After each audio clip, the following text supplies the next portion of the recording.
My name is Jasmine Archibald, and this is my pitch speech to Steven Spielberg on Things Fall Apart by Chinua Achebe. Mr. Spielberg, I will be talking to you on how author Chinua Achebe has created a stunning example of change and how it affects individuals and societies in his novella Things Fall Apart.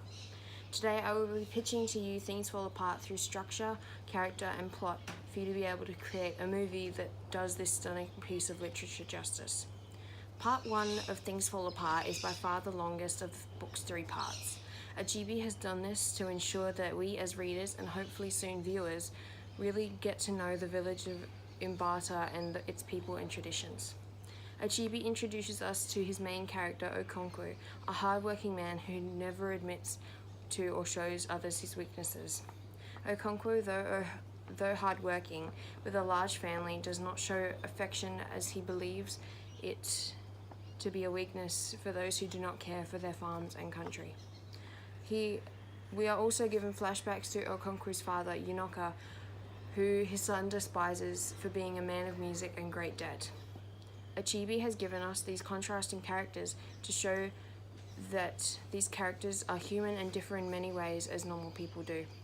For the plot of his book, Achebe uses many recounts to show the traditions and culture of the Imbata people, from their stories told to children to the way that men of the village went to war. Using these recounts, we learn a great deal about the social hierarchy and the work that each villager puts into their farms.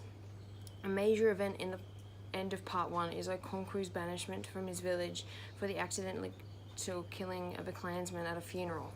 This part of the story shows how quickly one's life can change, as Okonkwo and his family are banished to his mother's home village, and his property and livestock are slaughtered, as is custom of his people when an accidental killing occurs.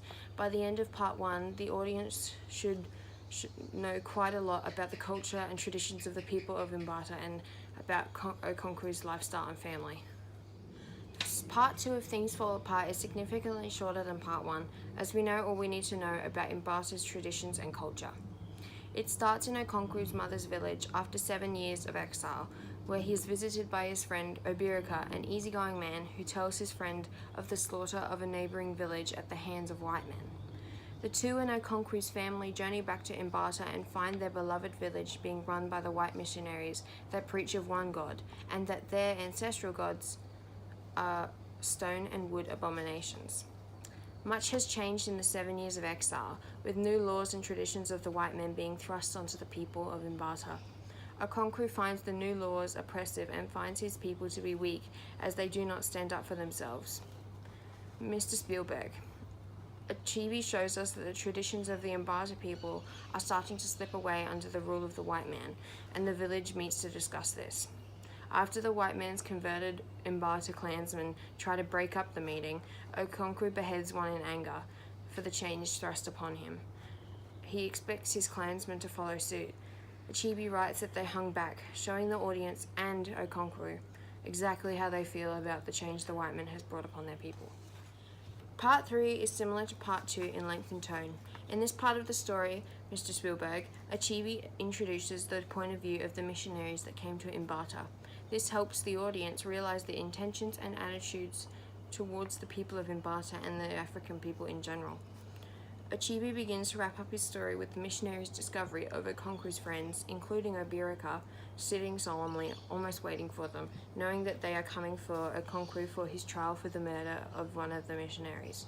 Obirika and the others with him lead the missionaries to the dangling body of Okonkwo, who has committed suicide to escape the white man's trial and punishment. As the committing of suicide is an abomination to the Imbata, the missionaries take down Okonkwo's body, and as the book ends, the head missionary contemplates the tradition and if it should be featured in the book he is writing.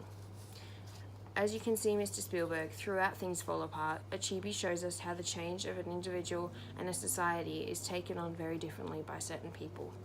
We see that though their traditions and culture was being taken away from them, from the people of Imbata, only to be lost, only one had the courage to try and keep the old ways with them.